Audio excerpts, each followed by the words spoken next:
মাসুদা সুলতানা রুমির সংসার সুখের হয় পুরুষের গুণে। আজ দ্বিতীয় পর্ব। স্বামীর উপর স্ত্রীর আর একটা বড় অধিকার, বা বলা যায় সবচেয়ে বড় অধিকার এই যে স্বামী সর্বপ্রকার অনৈতিক উচ্ছৃঙ্খলা থেকে বিরত থাকবে এবং যৌন ব্যাপারে কেবল স্ত্রীর উপরই নির্ভর করবে। এই 6টি অধিকার যদি পুরুষ সঠিকভাবে পালন করে তাহলে আমাদের পরিবারগুলো শান্তির ঠিকানা হয়ে দাঁড়াবে। কিন্তু অত্যন্ত পরিতাপ ও আফসোসের বিষয় হল, আমাদের পুরুষেরা অধিকাংশ ক্ষেত্রেই নারীদের উপরোক্ত অধিকারগুলো থেকে বঞ্চিত করে, যার ফলে পরিবারের শান্তি বিনষ্ট হয়। নিচে নারীদের উপর নির্যাতনের কয়েকটি কারণ উল্লেখ করা হলো। 1. পরিবার থেকে এটাই দেখে এসেছে। 2. স্বার্থপরতা। 3. মানসিক গুণের অভাব। 4. ব্যক্তি ও পারিবারিক জীবনে ধর্মবিমুখতা। 5. ক্ষমতার অপব্যবহার। 1. পরিবার থেকে এটাই দেখে এসেছে। উপরোক্ত ত্রুটিগুলোর যে কোনো একটি কোনো পুরুষ ব্যক্তির মধ্যে বিদ্যমান একটি থাকলে তার দ্বারা শুধু নারীর নির্যাতন না, যে কোনো মানুষ বা প্রাণীর উপরও নির্যাতন করতে পারে। আর যদি এসব ত্রুটির 2-4টি তার মধ্যে থাকে তাহলে সে তো মানুষ নামের অযোগ্য হয়ে যায়। অথচ আমাদের সমাজের বেশ কিছু পুরুষের মধ্যে এর সব কয়টি দেখা যায়। আর সব কারণের বড় কারণ হল আল্লাহর দেওয়া জীবন ব্যবস্থা থেকে দূরে সরে যাওয়া। সমাজের দিকে তাকালে দুঃখ বেদনায় বোবা হয়ে যেতে হয়। ছেলেমেয়ের সামনে মা বাবার ঝগড়াঝাঁটি, মারামারির পর্যায়ে চলে যায়।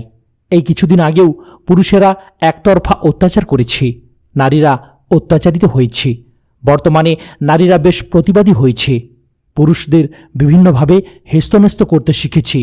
কিন্তু তাতে লাভ কি? শান্তি কি ঘরে ফিরেছে? আমরা তো প্রতিশোধ চাই না, পুরুষকে প্রতিপক্ষ ভাবতে চাই না। আমরা মুমিন নারী ও পুরুষ পরস্পর বন্ধু ও সহযোগী হয়ে একটি সুন্দর সংসার করতে চাই, যে সংসারে প্রতিটি সদস্যদের মধ্যে থাকবে বন্ধুত্ব, প্রেম, সৌহার্দ্য, ভক্তি, শ্রদ্ধা ও ভালোবাসা এবং প্রীতি ও স্নেহ। প্রীতি ও প্রেমের পবিত্র বন্ধনে বাঁধা থাকবে প্রতিটি হৃদয়। কারো নামে কোনো নালিশ থাকবে না, অভিযোগ থাকবে না, কাউকে জব্দ করার মনোভাব কারো ভেতর থাকবে না। আমি জানি না কিভাবে কেমন করে সেই পরিবেশ আবার ফিরে আসবে। শুধু এটাই বুঝি যে আমরা যদি সবাই মিলে চেষ্টা করি তাহলে আল্লাহর রহমত হবে এবং একটা শান্তির নিবাস আমরা গড়তে পারব। আর এজন্যই আমার প্রথম দাওয়াত, আসুন আমরা আমাদের পরিবারকে ঝগড়া মুক্ত রাখি। আমরা স্বামী স্ত্রী পরস্পরের প্রতি শ্রদ্ধাশীল হই। আমাদের সন্তানেরা পারস্পরিক ভালোবাসা শিখুক। আমরা তখন গ্রামের বাড়িতে থাকি। পাশের বাড়ির আকাশ চাচার বউ জরিনা চাচি আমার মাকে পিঠের কাপড় খুলে দেখাচ্ছে আর কেঁদে কেঁদে বলছে, দেখেন ভাবি, আমাকে কেমন কইরা মারছে। অন্যান্য লোকজনে না ধরলে আমারে মায়েরাই ফাইলাইতো আইজকা। আম্মা বললেন, তুমি কি দোষ করেছ? ও তো আমার বিনা দোষেই মারে। আজ অবশ্য দোষ একটু হয়েছে বলে দোষের বর্ণনা দিল তা এই রকম, ছোট ছোট 3টা বাচ্চা, 2টা অসুস্থ, জ্বর কয়েকদিন থেকে, কোল থেকে এক মুহূর্তেও নামতে চায় না, রান্না করতে দেরি হয়ে গেছে। বাচ্চা কোলে নিয়েই জরিনা শাক তুলেছে, ডাল আর শাক রান্না করেছে। তাড়াহুড়ো করতে গিয়ে লবণ দিতে ভুলে গেছে। আম্মা জরিনা চাচির পিঠের উপর লাল লাল মোটা দাগ দেখে বললেন, ইস, তাই বলে এমনভাবে মারবে? জরিনা বলল, ভাবি, ও যখন প্রথমে 2-4 থাপ্পড় দিয়েই দিয়েছিল তখন আমি ভাবিছিলাম মারুক গে, মারুক, আমি তো অন্যায় করেছি, চুপ কইরাই রইছিলাম। এরপর লাঠি বাইর কইরা যখন মারতে লাগলো আর কইতে লাগলো, রান্ধনের সময় মন থাকে কই, তোরে আজ মায়েরাই ফালামু, তখন চিল্লাইছি, অন্য বাড়ির মানুষজনে আইসা ছাড়াইছি। আম্মা ক্ষুব্ধ কণ্ঠে আব্বাকে বললেন, একটা কথা হলো, তরকারিতে লবণ কম হয়েছে তাই এইভাবে মারবে?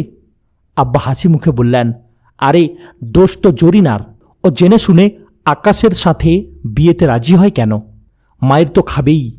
আমি আর মা তো অবাক আব্বার কথা শুনে, আর জরিনা চাচি চমকে আব্বার দিকে একটু তাকিয়ে ফিক করে হেসে ফেলল। আব্বা এবার জোরে হেসে উঠলেন। আমি আর মা কিছু না বুঝে আব্বার সাথে হাসতে লাগলাম। কিছুক্ষণ পরে আব্বা তার হাসির কারণ বললেন। আব্বা আর আকাশ চাচা এক বয়সী, প্রায় 30 বছর আগের কথা। আব্বার বয়স তখন 9-10 বছর হবে। জরিনা বেশ ছোট, 5-6 বছর। পাশাপাশি বাড়ির ছেলে মেয়ে। বৈশাখ মাস, আমবাগানে বসে সবাই খেলা করছে। আকাশ আর জরিনা বড় বউ মাঝে। কেউ বড় ভাই, কেউ বড় বোন হয়েছে। কেউ রান্না করছে, কেউ বাজার করছে। সবাই ব্যস্ত মিছামিছি সংসারে। হঠাৎ কি নিয়ে একটু কথা কাটাকাটি হতেই আকাশ জরিনাকে আম গাছের ডাল ভেঙে মারতে শুরু করল। জরিনার চিৎকারে সবাই দৌড়ে এসে আকাশকে ধরল। আব্বা আকাশকে এক থাপ্পড় দিয়ে বললেন, একে মারছিস কেন? আকাশ বলল, আমার বউ, আমি মারছি, তাতে তোমাগো কি? এই দেখো ওর কত বড় সাহস, ও আমারে খামচে কি করছে। সেদিন জরিনাও কম করেনি। আকাশেরে 2 হাত দিয়ে খামচে হাতে মুখে রক্ত বের করে দিয়েছিল। তাহলে জরিনা তো জানে আকাশ বউ মারে। সেই ছোট্টবেলাতেই জরিনা প্রমাণ পেয়েছে। তাহলে কেন জরিনা আকাশের সাথে বিয়েতে রাজি হলো? আমরা হাসতে লাগলাম। জরিনা চাচিও হাসল। এরপর বলল, ভাইজান, সেই ছোট্টবেলায় আপনি ওরে কেমন শাসন করেছিলেন, সেইভাবে আজকে ওরে একটু শাসন কইরা দেন। চলে গেল জরিনা। ছোট ছোট বাচ্চাদের টানে আর থাকতে পারল না। আমার আব্বা আকাশ চাচাকে কিছু বলেছিলেন কিনা জানি না, কিন্তু এই আকাশরা ছোটবেলা থেকেই দেখেছে যে ওর বাবা ওর মাকে মারে। আশপাশের বহু লোককে তা দেখেছে। বউ মারা ওর কাছে কোনো ব্যাপারই না। ছোটবেলা থেকেই ওরা জানে বউকে মারা যায় বা মারতে হয়। আকাশরা অশিক্ষিত মানুষ, তাদের কথা না হয় বাদই দিলাম, কিন্তু শিক্ষিত সমাজে যখন দেখি যে নারীদের উপর চরম নির্যাতন, তখন দুঃখে আমার নিঃশ্বাস বন্ধ হয়ে যেতে চায়। রাসূল সাল্লাল্লাহু আলাইহি সাল্লাম বলেন, এটা খুবই লজ্জার ব্যাপার যে কোনো ব্যক্তি দিনে স্ত্রীকে মারধর করে এবং রাতে তার সাথে শোয়। বুখারী, মুসলিম। রাসূল সাল্লাল্লাহু আলাইহি সাল্লাম আরও বলেন, যারা স্ত্রীদের মারে তারা ভালো মানুষ নয়। 2. স্বার্থপরতা। অতিরিক্ত স্বার্থপর এবং লোভী পুরুষেরা নারী নির্যাতন করে। আমাদের সমাজে যৌতুকের জন্য স্ত্রী হত্যা, নির্যাতন যেন একটা গতানুগতিক বিষয় হয়ে দাঁড়াচ্ছে। বিভিন্ন সভা সমাবেশে কথা বলা এবং লেখালেখির জন্য অনেক মহিলার সাথেই আমার আলাপচারিতা ও পরিচয় হয়েছে। তাদের সাথে প্রায়ই কথা হয় মোবাইল ফোনে। আবার অনেকে বাসায় আসেন, আর সে কথা তো কথা নয়, অভিযোগ। আর সব অভিযোগই যার যার স্বামীদের বিরুদ্ধে। তখন আমি তাদের উপদেশ দিই, নিজে ভালো হন, নিজে ভালো হলে সব ঠিক হয়ে যাবে।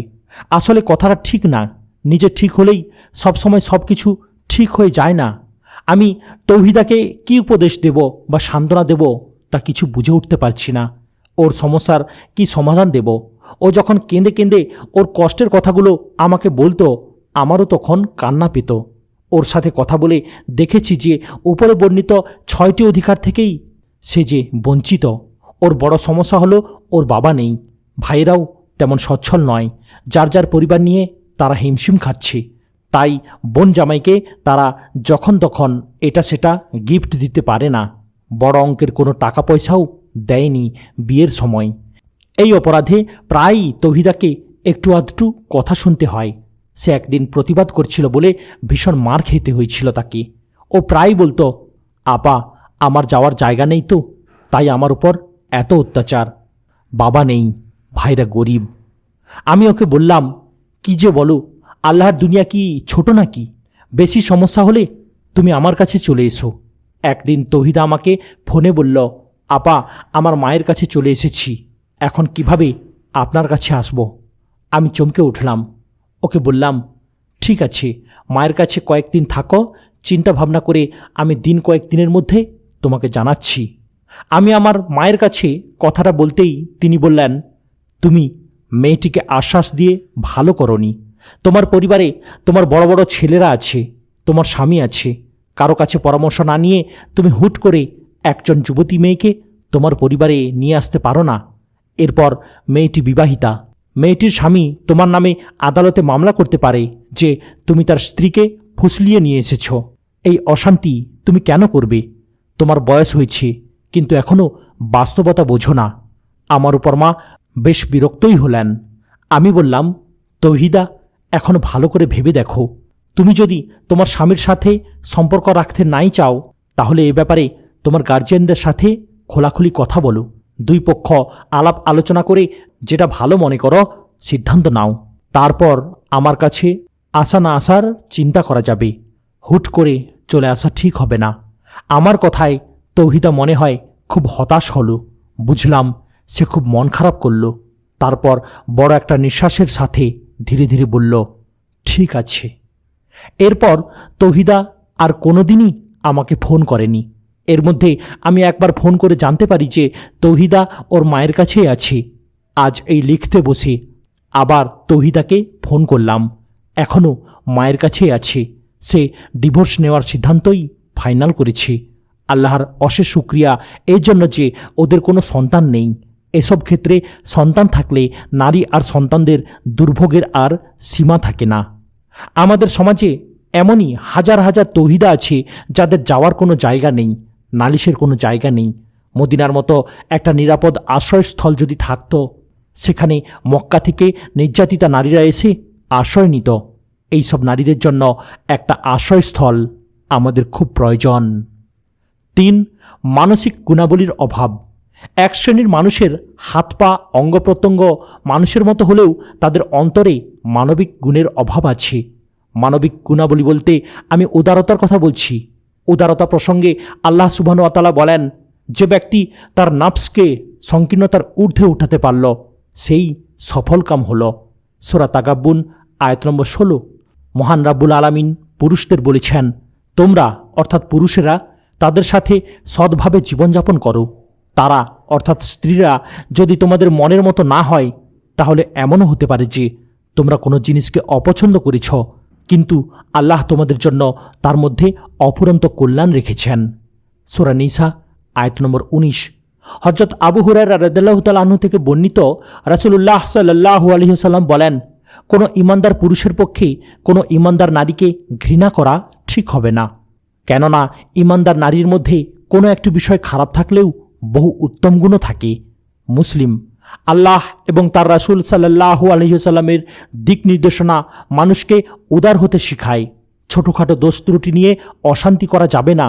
স্ত্রী তো আর অর্ডার দিয়ে তৈরি করা হয়নি যে তার সব কাজ সব কথাই ভালো লাগবে, পছন্দ হবে। যেখানে আপন ভাই বোন পছন্দ মতো হয় না, নিজের সন্তানের সব আচরণ পছন্দ হয় না, আর স্ত্রী তো সম্পূর্ণ ভিন্ন দেশের, ভিন্ন পরিবেশের ও ভিন্ন পরিবারের একটি মেয়ে। তার সব আচরণ পছন্দ না হওয়ারই কথা। আর এজন্যই আল্লাহ এবং তার রাসূল সাল্লাল্লাহু আলাইহি ওয়াসাল্লাম উপরোক্ত উপদেশ দিয়েছেন। উদারতার বিপরীত হল সংকীর্ণতা। এই সংকীর্ণতার একটি রূপই হল সন্দেহ প্রবণতা। অনেক পরিবারই এই সন্দেহের আগুনে ছারখার হয়ে যায়। অবশ্য সন্দেহ একটা রোগ, আর এই রোগ তুলনামূলকভাবে নারীদের মধ্যেই বেশি। একটা উদাহরণ, একবার নওগাঁ শহর থেকে বালুডাঙ্গা বাসস্ট্যান্ডে আসার জন্য রিক্সা পাচ্ছিলাম না। এর মধ্যে দেখি একটা স্কুটার বাসস্ট্যান্ডের দিকে যাচ্ছে। আমি হাত তুলে দাঁড় করালাম। বলতে গেলে স্কুটারটা একদম ফাঁকা। অল্প বয়সী দুটি ছেলে বসে আছে। একটির উদাহরণ, সম্ভবত ছেলেটি ফার্স্ট ইয়ার কিংবা সেকেন্ড ইয়ারে পড়ে। আমি উঠে বসলাম। কিছু দূর যেতেই দুজন বয়স্ক লোক উঠল। এইবার নেমে গেলাম। আমি স্কুটারে সাধারণত যাতায়াত করি না, কারণ সামনাসামনি বসলে হাঁটুর সাথে হাঁটু লেগে যায়। যা হোক, পরে আমি কথাটা নূরকে বললাম। নূর কিছু মনেও করল না, মন্তব্যও করল না। কিন্তু ঘটনা যদি উল্টো হতো, নূর যদি বলতো অল্প বয়সী দুটি মেয়ে ছিল তাই উঠলাম, যখনই বয়স্ক দুজন মহিলা উঠল আমি নেমে গেলাম, তাহলে মনে হয় আমি ছাড়তাম না, অবশ্যই মন্তব্য করতাম, ও যখন অল্প বয়সী মেয়ে দেখেছ ওঠে পাশে যেয়ে বসেছ, আর যেই বয়স্ক মহিলা দেখেছ তাড়াতাড়ি নেমে পড়েছ, নামবাই তো, ইত্যাদি কটাক্ষ করে আরও কি যে বলতাম তা আল্লাহই ভালো জানেন। অবশ্য বলার কারণও আছে। আমার বয়সী মহিলাদের কাছে এইসব যুবকদের সন্তানতুল্য মনে হয়, কিন্তু পুরুষদের ব্যাপারে বোধহয় সম্পূর্ণই ভিন্ন। যা হোক, পুরুষেরা যে মোটেও সন্দেহ করে না তাও কিন্তু নয়। অনেক পুরুষই সন্দেহের যন্ত্রণায় নারীকে অতিষ্ঠ করে তোলে। সন্দেহ আর ভালোবাসা এক ঘরে বসবাস করতে পারে না। তাই ঘরটাকে সুখী সমৃদ্ধ করতে হলে সন্দেহ করা থেকে বিরত থাকতে হবে। 4. ব্যক্তি জীবনে ধর্মবিমুখতা। ব্যক্তি জীবনে ধর্মবিমুখ পুরুষের দ্বারাই সমাজে নারী নির্যাতন সবচেয়ে বেশি হয়। যার অন্তরে আল্লাহর ভয় নেই, আখিরাতের জবাবদিহিতার অনুভূতি নেই, তার দ্বারা কি না সম্ভব। এই ধর্মবিমুখ মানুষগুলো স্ত্রীদের উপর নির্যাতন করে, আবার ধর্মের উপরই দোষ চাপায়। এরা এমন জালেম যে শুধু স্ত্রীদের উপর তাই না, এরা সবার উপর জুলুম করে। এদের নির্যাতন থেকে মা, বোন, কন্যা কেউই বাদ যায় না। পুরুষেরা নিজেদের স্বার্থে ধর্মের নামে অনেক কথা বানিয়ে বলে, আর সমাজের অজ্ঞ লোকেরা সেই কথাও বিশ্বাস করে। আমার পরিচিত একটি পরিবার, 7 ভাই বোন, 3 ভাই 4 বোন। মা বাবা মারা গেছেন অনেক দিন আগে। ভাই বোন সবার বিয়ে হয়ে গেছে, তাদের সন্তানদেরও প্রায় সবার বিয়ে শাদী হয়ে গেছে। এক বোন সম্প্রতি মারাও গেছেন, অথচ ভাইয়েরা আজও বোনদের সম্পত্তি দিয়ে দেয়নি। বর্তমানে বোনদের তুলনায় ভাইয়েরা সচ্ছল। বোনেরা আমাকে অনুরোধ করে বলল, তুমি একটু আমাদের ভাইদের বুঝাও। তুমি বললে মানতে পারে। এক পর্যায়ে ভাইয়েরা বোনেদের সম্পত্তি দিয়ে দিতে রাজি হলো। বলল, ঠিক আছে, জমি আমরাই কিনে রাখব, কিন্তু বর্তমান বাজারে যে মূল্য আছে তার চেয়ে কম মূল্য নিতে হবে। প্রতিবেশী এক মুরব্বী বলল, সে কি কথা, ভাইয়ের বাড়ির সম্পত্তি নেবে কেন? ভাইয়ের বাড়িতে মেয়েরা কি কোনোদিন বেড়াতে আসবে না? সম্পত্তি নিলে আদর যত্ন পাবে। আমি একটু চুপ করে থেকে বললাম, বোনের বাড়িতে আপনারা কখনো বেড়াতে যান? বেড়ানোর সময় তো পাই না, তবু সময় সুযোগ পেলে যাই, বিয়ে শাদী, দাওয়াত টাওয়াতে। এক ভাই কথাটা বললেন। বললাম, বোনেরা তখন আদর যত্ন করে? করে না মানে? কি যে আদর করে, কি দিয়ে কি খাওয়াবে কুল কিনারা পায় না। উৎফুল্ল চিত্তে মিষ্টি হাসি হেসে উত্তর দিলেন ভাই, কেন আদর করে? সম্পত্তি রেখে এসেছেন তার বাড়িতে, অথচ আপনার বাড়ির আদর যত্ন পেতে বোনকে সম্পত্তি রেখে যেতে হবে কেন? প্লিজ বোনদের ঠকাবেন না, তারা তো বেশি চায় না, তাদের পাওনাটা দিয়ে দেন। কম দেবেন কেন? এতদিন তাদের জমি আপনারা ভোগ করেছেন, এক মুঠো আতপ চালও তো কোনোদিন দেননি, এখন অন্তত সঠিক মূল্যটা দিয়ে দেন। তখন আমার এক আত্মীয় এক ব্যক্তি, লম্বা জুব্বা পরিহিত, তাবলিগি চেক রুমাল মাথায় জড়ানো, বুকের উপর ছড়ানো লম্বা দাড়ি, আমার দৃষ্টি আকর্ষণ করে বলল, শোনেন, হাদিস কুরআন আমরাও কিছু জানি, গাঁও গ্রামে বিচার ফয়সালা করি। হাদিসে আছে মেয়েরা বাপের সম্পত্তি পাবে, কিন্তু তারা সে সম্পত্তি নেবে না। আর যদি কেউ একান্তই নিতে চায় তবে প্রচলিত মূল্যের অর্ধেক দাম পাবে। তা ঠিক বলে আশপাশের বেশ কয়েকজন তাকে সমর্থন করল। এই ভদ্রলোক আমাদের বেয়াই হন, বড় ভাসুরের ছেলের শ্বশুর। বললাম, বেয়াই সাহেব, এরকম হাদিস বানানো ব্যবসা কতদিন থেকে করছেন? আখেরাত যে আছে তা কি একদম ভুলে গেলেন? আখেরাত তো একেবারে বরবাদ হয়ে যাবে এভাবে হাদিস তৈরি করলে। আমার কথা শেষ না হতেই ভাইটি বলে উঠল, শোনো ছোট বউ, কথায় কথায় শুধু আখেরাত টানাটানি করো না তো। দুনিয়ার ব্যাপার নিয়ে সমস্যা হয়েছে, সেই সমাধান আগে করো। অবাক হয়ে কিছুক্ষণ তাকিয়ে থাকলাম, এরপর বললাম, ভাইজান, দুনিয়ার কাজকর্মের উপরেই তো আখেরাতের ভালো মন্দ, লাভ ক্ষতি। আল্লাহর আইনে বোনরা পাবে ভাইদের অর্ধেক, না দিলে আখিরাতে কঠিন শাস্তি পাবেন। এই যে এখন সরকার আইন তৈরি করতেছে, ভাই বোন সবাই সমান সমান পাবে, তাই আপনাদের জন্য ভালো হবে। মুখ বাঁকা করে ভাইজান বললেন, কইলেই দিলাম আর কি। এরাই যৌতুকের জন্য স্ত্রীকে বকতে পারে, মারতে পারে, তালাক দিতে পারে, খুনও করতে পারে। পত্রিকার পাতা খুললেই এদের ছবি আমরা দেখতে পাই। এই ধরনের পুরুষের সংসারে যে নারী বধূ হয়ে আছে তার সুখের আশা করা সুদূর পরাহত। 5. ক্ষমতার অপব্যবহার। কিছু তথাকথিত ধার্মিক লোক আছে যারা ধর্মের নামে ক্ষমতার অপব্যবহার করে সংসারের সুখ শান্তি বিনষ্ট করে। এরা স্বামীর হক আর স্ত্রীর কর্তব্য সংক্রান্ত এত তথ্য জানে যা কোরআন হাদিসে নেই। এরা সত্য মিথ্যা সব একত্রিত করে স্ত্রীদের উপর প্রভুত্ব খাটাতে চায়, আর খাটায়ও। এরা নারীকে সেবাদাসী ছাড়া অন্য কিছু ভাবে না, আর নিজেকে মনে করে স্বামী। স্বামী শব্দের অর্থ প্রভু, মালিক। বাংলা স্বামী শব্দের অর্থ প্রভু, কর্তা, চালক, রক্ষক, রক্ষাকর্তা, অধীশ্বর, অধিপতি, যার প্রতিটি শব্দ আল্লাহর সাথে সম্পৃক্ত। এই স্বামী শব্দ দিয়ে কি করে একজন মানুষকে বোঝানো যেতে পারে? এই উপমহাদেশীয়রা, বিশেষ করে হিন্দুরা তাই মনে করে। বিয়ের পর পুরুষটি হিন্দু নারীর দেবতা হয়ে যায়। নারী তখন পুরুষটিকে সেজদা করে। আমাদের সমাজের কিছু পুরুষ তেমনি নারীদের প্রভু হতে চায়। কোনো মানুষকে স্বামী বলা রীতিমতো শিরক করা। স্বামী শব্দের আরবি করলে হয় রব। আমাদের বুঝতে হবে, বিয়ের পর পুরুষটি নারীর রব হয়ে যাবে না, সে হবে বর। কোরআনের ভাষায় আজওয়াজ, জোড়া, জুটি বা সাথী। আল কোরআন পুরুষকে কাওয়াম, নেতা, পরিচালক কিংবা দায়িত্বশীলদের মর্যাদা বা দায়িত্ব দিয়েছে। একথা 100 বার স্বীকার করি। তাই বলে সে আমার খোদা না। তার অন্যায় ও জুলুম, নির্যাতন সব নারীকে মুখ বুজে মেনে নিতে হবে এমন কোনো কথা নেই। বিয়ে হয়েছে বলে কি সে নারীর দণ্ডমুণ্ডের মালিক হয়ে গেছে নাকি? অনেকে তো কোনো বিষয়ে স্ত্রীর পরামর্শ কিংবা অনুমতি নেওয়াকে মনে করে কাপুরুষতা। অথচ বিশ্বের সর্বশ্রেষ্ঠ পুরুষ হজরত মুহাম্মদ সাল্লাল্লাহু আলাইহি ওয়াসাল্লাম হুদাইবিয়ার সন্ধির সেই নাজুক পরিস্থিতিতে স্ত্রী উম্মে সালমার কাছে পরামর্শ চেয়েছিলেন। উম্মে সালমা পরামর্শ দিলেন, আর আল্লাহর রাসূল সাল্লাল্লাহু আলাইহি ওয়াসাল্লাম সেই অনুযায়ী কাজ করলেন। এতে তার শ্রেষ্ঠত্বের ঘাটতি হলো না, নবুয়তেরও কমতি হলো না।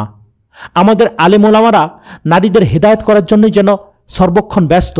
তাদের ওয়াজ নসিহত, তাদের লেখা কেতাবাদি সব প্রায় ওই একই বিষয়ের উপর। পুরুষদের তারা উপদেশ কমই দেয়। সংসার সুখী রাখার জন্য তারা সবসময় উপদেশ দেয় নারীকে।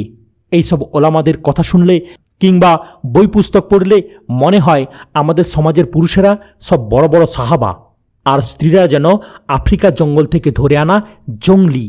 নারীদের তারা শেখায় স্বামীর সাথে কিভাবে কথা বলবে, কিভাবে হাসবে, কিভাবে হাঁটবে, কিভাবে শোবে, কিভাবে তাকাবে, স্বামী রাগ করলে কি করবে, খুশি হলে কি করবে, তার মানে কিভাবে তারা দেবতাকে সন্তুষ্টি করবে। একজন বিখ্যাত আল্লাহওয়ালা লেখক তাঁর গ্রন্থে এক মহিষী রমণীর ঘটনা বর্ণনা করেছেন। তিনি যেভাবে নারীকে অবমূল্যায়ন করেছেন তাতে আমার মনটা ভীষণ খারাপ হয়ে গিয়েছিল। সেই ঘটনাটাই যখন অধ্যাপক মোহাম্মদ ইউসুফ আলী সাহেবের মুমিনের পারিবারিক জীবন বইতে তুলে ধরেছেন মুসলিম নারীর মডেল হিসাবে, তখন এই লেখক বুজুর্গদের রুচিবোধের উপর আমার সন্দেহ হয়েছে। অথচ ওই তথাকথিত নারীর সাথে সোনালী যুগে নারীদের কোনো মিলই নেই। কি করে এই নারী মোহাম্মদ ইউসুফ আলী সাহেবদের কাছে মহিষী হিসেবে ধরা দিলেন তা আমার বুঝে আসে না।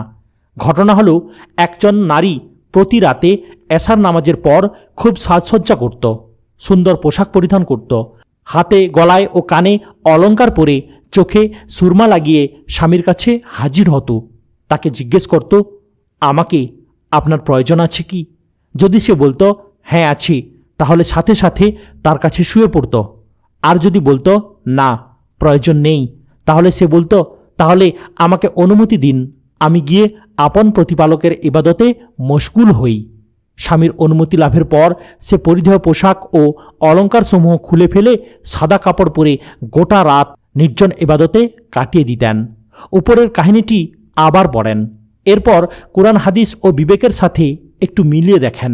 গল্পটি পড়লে মনে হয় যেন মহিলা বুঝি কোনো কৃতদাসী, কোনো আবেগ, অনুভূতি, ভালো লাগা, ভালোবাসা তার মধ্যে নেই। বলা যেতে পারে কোনো উন্নত মানের রোবট। আমাকে আপনার প্রয়োজন আছে কি? তার স্বামীকে এই প্রশ্ন করার পর স্বামী যদি বলতো আছে, তাহলে সাথে সাথে সে শুয়ে পড়ত। ছি, এই ঘটনার মধ্যে কোনো ভালোবাসা, প্রেম, ভক্তি, শ্রদ্ধা কিছুই নেই। শুধু পশু সুলভ একটা জৈবিক চাহিদার ইঙ্গিত রয়েছে। প্রাণহীন মানুষকে যেমন মানুষ বলে না, বলে লাশ, তেমনি ভালো লাগা, ভালোবাসা ছাড়া শুধু জৈবিক চাহিদা নিবৃত্তির জন্য যে দাম্পত্য জীবন, তা দাম্পত্য জীবন না, তার নাম দাম্পত্য জীবনের লাশ। এরপর তার স্বামীর প্রয়োজন নেই শুনে মহিলা তার সাজসজ্জা সব খুলে ফেলে সাদা মোটা কাপড় পরিধান করে আপন রবের ইবাদতে মশগুল হতো। ব্যাস, আজকের মতো তার স্বামীর হক আদায় শেষ। কি অরুচিকর আর অস্বাভাবিক কথা! তারপর মহিলার সাজসজ্জা খুলতে হবে কেন? সাজসজ্জা সহ আল্লাহর ইবাদত করা যাবে না নাকি? অথচ আল্লাহ সুবহানাহু ওয়া তাআলা বলেছেন, তাদেরকে বলে দাও আল্লাহ তার বান্দাদের জন্য যেসব সৌন্দর্য সামগ্রী সৃষ্টি করেছেন সেগুলো কে হারাম করেছি? বলো, দুনিয়ার জীবনেও এ সমস্ত জিনিস ইমানদারদের জন্য, আর কিয়ামতের দিনে এগুলো তো একান্তভাবে তাদেরই জন্য হবে। এভাবে যারা জ্ঞানের অধিকারী তাদের জন্য আমার কথাগুলো আমি দ্ব্যর্থহীনভাবে বর্ণনা করে থাকি। সূরা আরাফ আয়াত নম্বর 32। আচ্ছা, এই ধরনের ইবাদতের কাহিনী কি আমরা উম্মাহাতুল মুমিনিন ও মহিলা সাহাবীদের জীবনে দেখি? এই তথাকথিত মহিয়সী নারী কি উম্মাহাতুল মুমিন অর্থাৎ রাসূলুল্লাহ সাল্লাল্লাহু আলাইহি ওয়াসাল্লামের স্ত্রীগণের থেকে আর মহিলা সাহাবীদের চেয়েও মহিয়সী হয়ে গেছেন? পরিষ্কার পরিচ্ছন্ন থাকা, সাজসজ্জা করা সার্বক্ষণিক সুন্নত। মুমিন নারী কখনো সাজসজ্জা করে পরপুরুষকে দেখাতে যায় না, বরং অনেক মুমিন পুরুষ বা ইমানদার কিংবা আল্লাহওয়ালা নামে পরিচিত ব্যক্তি যা কিনা পুরুষ, তাদেরকে দেখেছি তারা পর্দা করে না। গায়রে মাহরম নারীদের সাথে হাসি মুখে খুশি মনে মহিলাদের মুখের দিকে তাকিয়ে তাকিয়ে কথা বলে, ঝাড়ফুঁক দেয়, চোখে ফুঁ দেয়। অনেকে যুবতী মেয়েদের কোরআন পড়ানোর জন্য সরাসরি নিজেও বেপর্দা হয়, অপরকেও বেপর্দা করে। এই বিষয়টা এসব আল্লাহওয়ালারা একেবারেই গুরুত্ব দেয় না। স্বামীর ক্ষমতা কতখানি তা বোঝানোর জন্য একটা হাদিসের অংশবিশেষের ব্যাপক প্রচার। মনে হয় এই হাদিসটি জানে না এমন মানুষই খুঁজে পাওয়া যাবে না। হাদিসটি হলো, স্বামীর অনুমতি ছাড়া নফল ইবাদত করা যাবে না। মূল হাদিসটি এই রকম। হযরত আবু সাঈদ খুদরি রাদিয়াল্লাহু তাআলা আনহু থেকে বর্ণিত, একদা একজন স্ত্রীলোক এসে রাসূল সাল্লাল্লাহু আলাইহি ওয়াসাল্লামকে বললেন, হে আল্লাহর রাসূল, আমার স্বামী সাফওয়ান বিন মুআত্তাল আমাকে মারেন যখন আমি নামাজ পড়ি। আমি যখন রোজা রাখি আমাকে রোজা ভাঙতে বাধ্য করেন, আর তিনি সূর্য ওঠা ব্যতীত ফজরের নামাজ পড়েন না। তখন সাফওয়ান রাসূল সাল্লাল্লাহু আলাইহি ওয়াসাল্লামের নিকটে ছিল। তিনি তাকে স্ত্রীর অভিযোগ সম্পর্কে জিজ্ঞাসা করলেন। সাফওয়ান বললেন, নামাজের সময় তাকে জোর করে নামাজ থেকে সরিয়ে দিই এবং মাঝে মাঝে মারি, কারণ প্রত্যেক রাকাতে 2টি করে সূরা পড়ে এবং রাকাত দীর্ঘ করে। জোর করে রোজা ভাঙায় দিই, এর মানে সে ফরজ রোজার পরে একাধারে রোজা থাকে। আমি একজন যুবক মানুষ, তাই মাঝে মধ্যে আমি তার রোজা ভাঙতে বাধ্য করি। রাসূল সাল্লাল্লাহু আলাইহি ওয়াসাল্লাম বললেন, তুমি ফজর নামাজে দেরি করো, তা কেন? সাফওয়ান বললেন, হে আল্লাহর রাসূল, আমি ওই গোত্রের লোক যারা অনেক রাত পর্যন্ত মানুষের বাগানে পানি সেচের কাজ করে। অনেক রাতে ঘুমাই, আজান শুনতে পাই না, সকাল হয়ে যায়। রাসূল সাল্লাল্লাহু আলাইহি ওয়াসাল্লাম বললেন, ঘুম ভাঙলেই তুমি নামাজ পড়ে নেবে। আর মহিলাকে বললেন, প্রত্যেক রাকাত নামাজের জন্য একটি একটি করে সূরাই যথেষ্ট, আর তোমার সাথীর অনুমতি ছাড়া তুমি নফল রোজা করবে না। আবু দাউদ, ইবনে মাজাহ। এবার লক্ষ্য করেন ওই মহিলার প্রেক্ষাপট আর আমাদের প্রেক্ষাপট কি এক? আর একটা ভুয়া হাদিস পুরুষেরা খুব মানে, স্বামীর পায়ের নিচে স্ত্রীর জান্নাত। মূলত এটা কোনো হাদিসই না, অথচ সমাজে সেই পুরুষ উত্তম যে তার স্ত্রীর বিবেচনায় উত্তম। এই সহিহ হাদিসটি খুব অল্প পুরুষই জানেন, আর যারা জানেন তারাও এর গুরুত্ব দেয় না। সত্যি পুরুষকে যতটুকু ক্ষমতা দেওয়া হয়েছে বিভিন্নভাবে তারা সেই ক্ষমতার অপব্যবহার করে। যেমন 1. যুক্তি ছাড়া গায়ের জোরে কথা বলে। 2. কথায় কথায় স্ত্রীকে হেয় প্রতিপন্ন করে। 3. অপমান অপদস্থ করে। যুক্তি ছাড়া কথাগুলো শুনলে সত্যি দুঃখ লাগে। যেমন ছেলে মেয়ে অন্যায় করলেই একদল পুরুষ ছেলে মেয়েদের মায়ের উপর চড়াও হয়। তোমার আস্কারা পেয়েই ছেলেমেয়েরা সব নষ্ট হয়ে গেল, মাই মেয়েটাকে নষ্ট করল। ছেলে মেয়ের জন্য বকাঝকা, এমনকি মার খেতে দেখেছি অনেক মহিলাকে। অনেক সময় তো সংসারের যে কোনো সমস্যা বা অসুবিধা দেখা দিলেই কর্তাপুরুষটি বলে ওঠেন, সব সমস্যা তোমার জন্য, তুমি সংসার করার অযোগ্য একজন মহিলা, আমার মতো পুরুষ পাইছ তাই সংসার করে গেলা, নইলে। এমনি আরও কত ধরনের অপমানকর কথা যে এরা বলে তার ইয়ত্তা নেই। আর একদল পুরুষ আছেন যারা একা একা বন্ধু এবং বন্ধুদের স্ত্রীদের সাথে আড্ডা দিতে খুব পছন্দ করে। বিভিন্ন জায়গায় বেড়াতে যায়, সাথে বন্ধুর বোন, এমনকি বন্ধুর স্ত্রীও থাকে, কিন্তু নিজের স্ত্রীকে সাথে নেয় না, স্ত্রীকে সাথে নিয়ে কোথাও বেড়াতেও যায় না। নিজের স্ত্রীর চেয়ে অন্যের স্ত্রীকে বেশি বুদ্ধিমতী ও স্মার্ট মনে করে। বন্ধুর স্ত্রীর রান্না ভালো, কথা ভালো, ব্যবহার ভালো, আরও অনেক গুণ তাদের নজরে পড়ে। অবশ্যই সমাজে এমন অনেক পুরুষ মানুষ আছেন যাদের কাছে নিজের স্ত্রী উত্তম, যদিও তাদের সংখ্যায় কম, আর এদের সংসারই সুখী সংসার। সত্যি কথা বলতে কি, পুরুষদের আমি খুব ভালোবাসি। আমার প্রিয় মানুষেরা প্রায় সবাই পুরুষ। আমার আব্বা, আমার হাসবেন্ড পুরুষ, আমার সন্তানেরা পুরুষ। ছোটবেলা আমি কোনোদিন পুতুল খেলিনি, রান্নাবাটি খেলিনি, তবে ঘুড়ি উড়ানো, ডাংগুটি, গোল্লাছুট এসব খেলেছি, অবশ্যই তা ছেলেদের সাথে। আর সবচেয়ে বড় কথা, আমার প্রিয়তম নবীজি সাল্লাল্লাহু আলাইহি ওয়াসাল্লামও একজন পুরুষ। পুরুষদের ভালোবাসি বলেই তাদের ত্রুটিগুলো তুলে ধরলাম।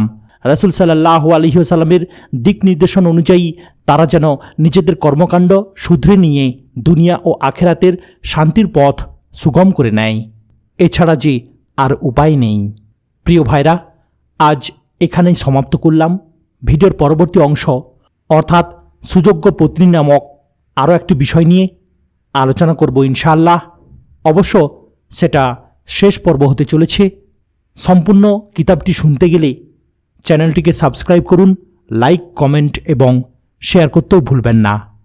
আসসালামু আলাইকুম ওয়া রাহমাতুল্লাহি ওয়া বারাকাতুহু।